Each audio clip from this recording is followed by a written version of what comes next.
Hello and welcome to our latest podcast in our Thought Leadership series.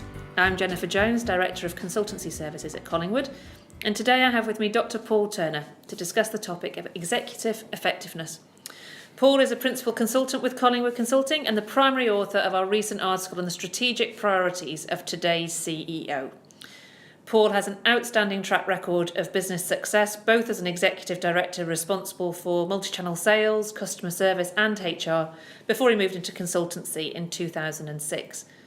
He gained his PhD in organisational leadership behaviour in 2011 and regularly publishes papers and books on leadership, as well as maintaining academic links with several universities and business schools. Good morning, Paul. Good morning, Jennifer. Thank you for taking the time to talk with us this morning on CEO strategic priorities. Your article's generated a lot of interest from our clients, and today's podcast is an opportunity to delve into those findings a little more. So let's start off. Can you give us a top-line view as to why you penned this article and what you found out? Sure. We know that CEOs have to juggle multiple priorities, but we wondered what strategic priorities they were pursuing whilst dealing with the messy day-to-day challenges that arrive in their in-trays. So to help us do this, we reviewed the latest CEO surveys and studies on key strategic priorities emerging around the globe. This research scan highlighted a range of findings which, on first sight, appear to be diverse, driven by differences in geography, industry sector, marketplace or corporate strategy. For example, following the global recession of 2008, the leading CEOs in financial services remain heavily focused on regulation and governance. Yet, across the board, irrespective of industry, CEOs are primarily focusing on the challenge of managing exponential change, particularly in relation to technology, people, and communications. The pace of change has never been faster, and its direction never more difficult to predict. The only way to prepare is to build innovation into a company's DNA. Yes, you say that the CEO of 2016 cannot be the CEO of 2006, and you term this innovation revolution as the tiger's tail of today's business world. How some CEOs will blunder through and so risk treading on that tiger's tail, whereas some will try to map out a cautious pathway around it, but risk their strategy being reduced to short-term tactical steps, whilst only a few will actually grasp it and face the challenge of how to manage the change unleashed by the tiger's tail. That's quite a scary scenario for those at the top. Yes, I suppose it is. CEOs are grappling with issues they've never grappled with before due to the force and speed of technological innovation. This has created an inflection point of change. Let's not forget, though, that inflection points have arisen throughout history. In the 18th century, via the Industrial Revolution and the unleashing of mechanical power and the resultant division of labour. And in the 20th century, electronics and information technology created automation, instant communication and globalisation. Today, we have the integration of cognitive computing, artificial intelligence and cyber-physical systems and the continuing growth of the knowledge worker. Because this is a new situation, CEOs' responses will need to be new also. This whirlwind, really, or maelstrom of change, makes it difficult for CEOs to focus on the road ahead and to avoid being swept away. The changing business environment must be influencing their strategic choices, surely. So what's occupying their minds in terms of establishing the strategic route map? Well, it's clear that this catalyst of change is shaping the strategic priorities of CEOs. The number one priority is fostering innovation, so much so that one research study identified 4 out of 5 CEOs are concerned that their current products and services will not be relevant in 3 years' time. Innovation has shot to the top of the strategic priorities list in 2016, from just 4th in 2011.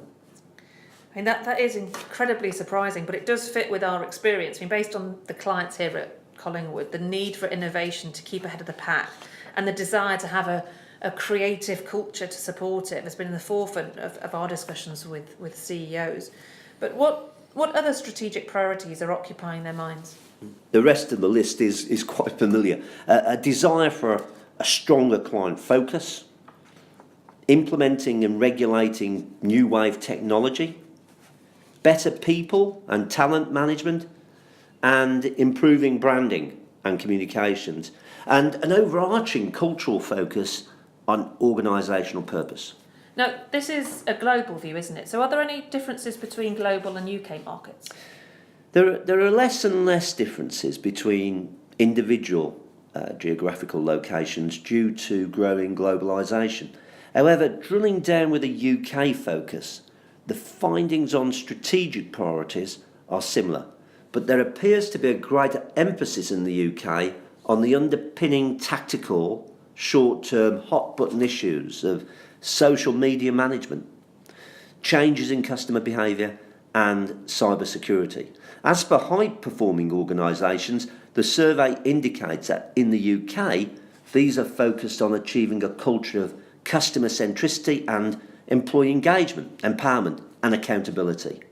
So what the research is saying is that whatever challenges the technological revolution creates, the solution lies in the quality of a company's leadership and workforce.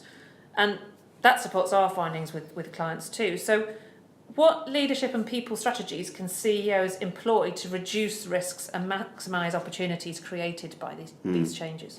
Yeah, well, as we've discussed, markets and services are changing rapidly as the world changes around us. Strategies try to make sense of and respond to these changes. Leaders need to do the same to be effective, whether individually or in teams. The term VUCA has come to the fore in recent times to describe the new business environment and is growing in use as a strategic change planning model. Our old friend VUCA. Volatility, uncertainty, complexity and ambiguity. Yes. The acronym sums up well the volatile nature, speed and magnitude of change. The uncertainty going forward, making it difficult for leaders to make predictions. The complex external factors and the lack of clarity and unity within and surrounding an organisation. For example, in the past, a functional silo approach delivered success. Today, this is rare.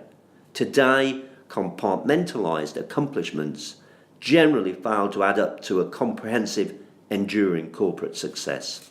But how can CEOs use an appreciation of VUCA to lead their organisations through change? New thinking is emerging about how leaders can respond to the ever-changing business environment. One example is the VOCA Prime model, created by Bob Johansson. And Johansson flipped the VUCA model to create a strategic leadership response. In his world, in his VUCA world, volatility will yield to vision, a focus on risk and opportunity that counters volatility. Uncertainty will yield to understanding. So going beyond functional areas, focusing on cross-organisational communication, teamwork and collaboration. Complexity will yield to clarity, aligning decisions and communications with individual and team roles. And ambiguity will yield to agility, fast, decisive teamwork, decision-making and execution. So by focusing on leadership characters and behaviours that drive vision, understanding, clarity and agility, CEOs and their leadership teams can respond to change in a VUCA world. Yes, I absolutely agree. And whilst recognising clarity of vision and aligned accountability, leaders need to build flexibility into all these areas so as to guide their organisations through the turbulent changes ahead. Yes, it's not going away. It will get more intense, more VUCA. CEOs have to come to terms with this. The number one thing is clarity. You need to be clear on where your organisation is going at any point in time, yet flexible on how you get there and ready to change. As the best investors will tell you, it's fairly easy to know lots of what will happen in 10 years or 20 years ahead. The money is already being spent on the future, whether nuclear investment, transport and logistics such as HS2 and Crossrail. The trick is going from foresight to insight and then on to action. It's how we get there that's all important. As you mentioned at the start of our discussion, Jen, some will be reactive and ignore the events unfolding around them. Others will follow a cautious pathway and a short-term tactical approach. And others will grasp the challenge and seek to proactively manage the changes. Which brings us back to the beginning of our discussion. Doesn't time fly? Thank you, Paul, for your insights and for providing additional thoughts around your article on CEO strategic priorities. I know you've addressed VUCA in some detail in our latest white paper on strategic leadership development. So if any listeners would like to obtain a copy of either paper, then please visit our website or contact me at Collingwood. I hope you've enjoyed listening to our podcast. Please listen again soon for further insights and thought leadership. But for now, from Paul and I, goodbye.